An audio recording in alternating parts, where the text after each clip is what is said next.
अस्सलाम वालेकुम dear students. कैसे हैं आप? उम्मीद है आप लोग खैरियत से होंगे। हम अपना चैप्टर कर रहे हैं कैपिटल एंड रेवेन्यू। आज कैपिटल एंड रेवेन्यू वाले चैप्टर का बोर्ड का क्वेश्चन नंबर 4 है। हुमायूं चौधरी की बुक के ऊपर प्रॉब्लम्स जहाँ पे ख़त्म होती हैं वहाँ पे बोर्ड के पास्ट पेपर्स दिए हुए हैं।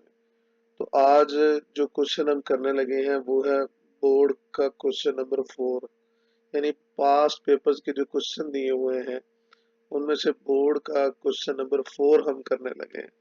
तो देखते हैं क्या है। सबसे पहले हमारे पास है कॉस्ट ऑफ ट्रेडमार्क। ट्रेडमार्क हमारा फिक्स एसेट है, तो ये हमारा कैपिटल एक्सपेंडिचर है।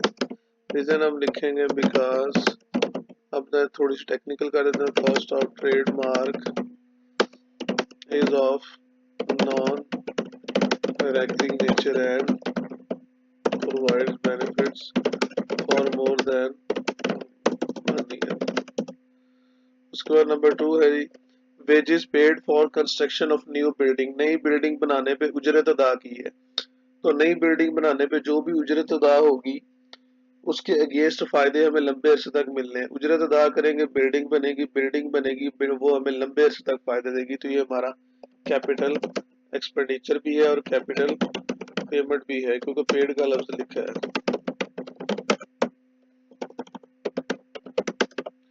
तो रीजन हम लिखेंगे because wages paid on new building, short कर दी थोड़ी, is of non recurring nature and provides benefits for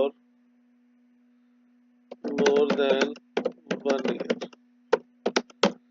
उसके बाद थर्ड नंबर पे हमारे पास है पेमेंट ऑफ एनुअल टैक्सेस। तो ये हमारी रूटीन की बात है, ये हमारी रेवेन्यू पेमेंट है। ये टैक्सेस हम अदा करते रहते हैं, हर साल करते हैं। तो इसको हम मैं जरा डिफरेंट लिखूंगा because it is of recurring nature. कभी रेकरिंग लिख रही है, कभी रूटीन लिख रही है। Recurring nature and provides benefits for 1 year।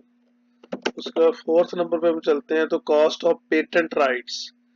Patent rights मैंने बताया था, कोई भी जो कंपनी अशिया पैदा करती है, उस कंपनी के अशिया को पैदा करने के जो सीक्रेट फार्मूलाज होते हैं उन्हें हम पेटेंट राइट्स कहते हैं। अगर कोई बंदा उन सीक्रेट फार्मूलाज को कॉपी करता है तो उस बंदे के खिलाफ कानूनी कार्रवाई होगी।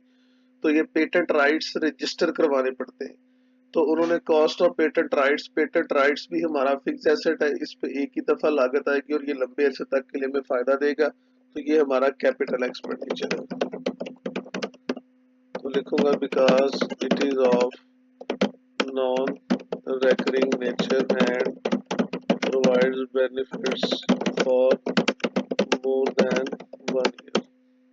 पांचवें नंबर पे आते हैं replacement of worn out pans, sorry parts of truck.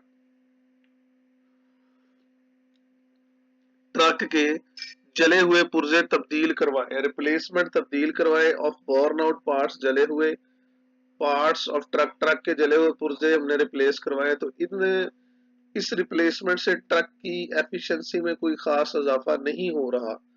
Tyre मतलब पार्ट जला था वो लगाया, वो वही काम करेगा जो पहले कर रहा था। तो रिप्लेसमेंट करवाना जले हुए पुर्जों की, ये भी रूटीन की बात है, ये भी हमारा रेवेन्यू एक्सपेंडिचर है। तो मैं लिखूंगा because it is of recurring nature and provides benefits for 1 year। आप इस तरह भी लिख सकते हैं, बिकॉज के बाद ट्रांजैक्शन की वर्डिंग लिखे और आगे फिर वो बात recurring nature and provides benefits for 1 year। उसके बाद छठे नंबर पे चलते हैं। Cost of redecorating cinema hall. Cinema hall को रीडेकोरेट करने की कॉस्ट है, तो ये हमारा कैपिटल एक्सपेंडिचर है। तो रीडेकोरेट हमने किया है तो बेनिफिट उसके अगेंस्ट हमें मिलेंगे। तो लिखूंगा मैं इसको बिकॉज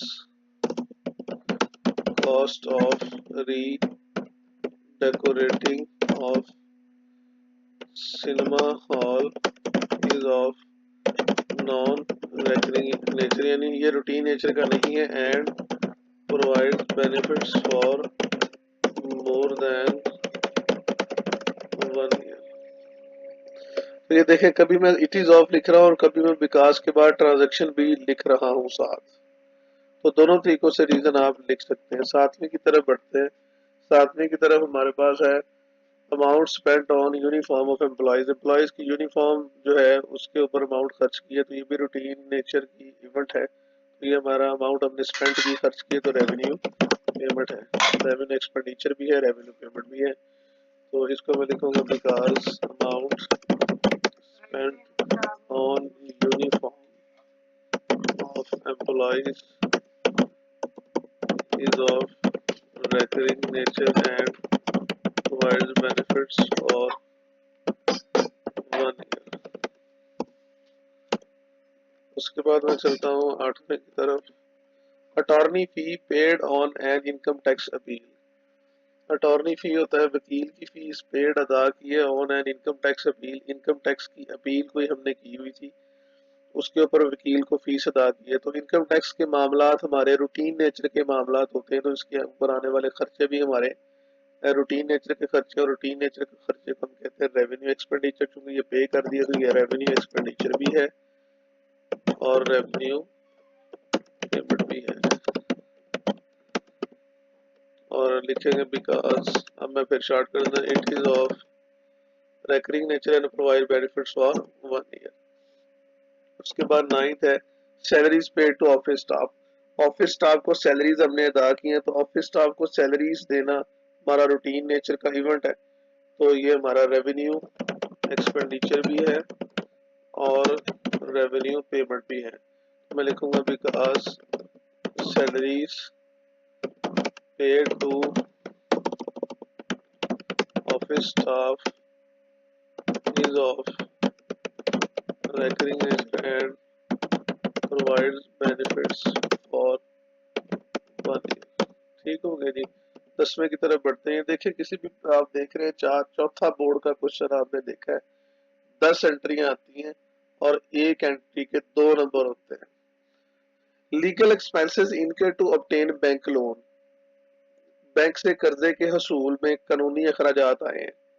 तो ये बैंक से जब आपने कर्जा लेना होता है तब ये कानूनी अखराजात एक ही दफा आते हैं जिनके अगेंस्ट आपको लोन मिलता है, और वो लोन आप ज्यादा अरसे तक इस्तेमाल करके माली फायदे हासिल करते रहते हैं। तो ये आपका कैपिटल एक्सपेंडिचर है। Because legal expenses incurred to obtain bank loan is of non-recurring nature and provides benefits for more than 1 year। तो ये था बच्चों हमारा क्वेश्चन, बोर्ड का क्वेश्चन नंबर 4 जो मैंने आपके सामने किया यहाँ पे। मैं उम्मीद करता हूँ कि आपको इसकी समझ आई होगी। तो एक साइड में मैं क्वेश्चन ले रहा हूँ, दूसरी साइड पे उसको सॉल्व करके आपको समझाता जा रहा हूँ। Thank you very much.